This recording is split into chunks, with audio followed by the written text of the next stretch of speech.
मगध राज्य का उत्कर्ष। मगध के सबसे प्राचीन वंश के संस्थापक बृहद्रथ था।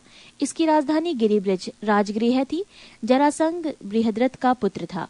हर्यक वंश के संस्थापक बिंबिसार मगध की गद्दी पर 544 ईसा पूर्व बौद्ध ग्रंथों के अनुसार में बैठा था।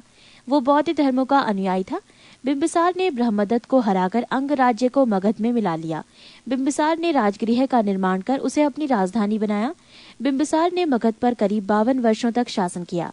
महात्मा बुद्ध की सेवा में बिंबिसार ने राजवैद्य जीवक को भेजा।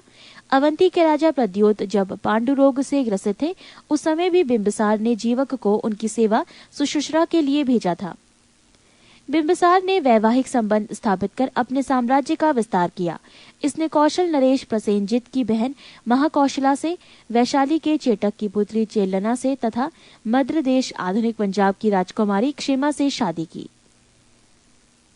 बिंबिसार की हत्या उसके पुत्र अजातशत्रु ने कर दी और वो 493 ईसा पूर्व में मगध की गद्दी पर बैठा। अजातशत्रु का उपनाम कुर्णिक था।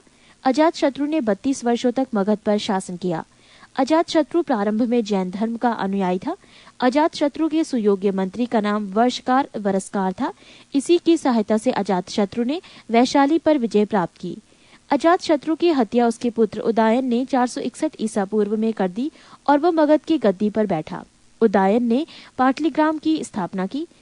उदयन भी जैन धर्म का अनुयायी था। हर्यक वंश का अंतिम राजा उदयन का पुत्र नागदशक था।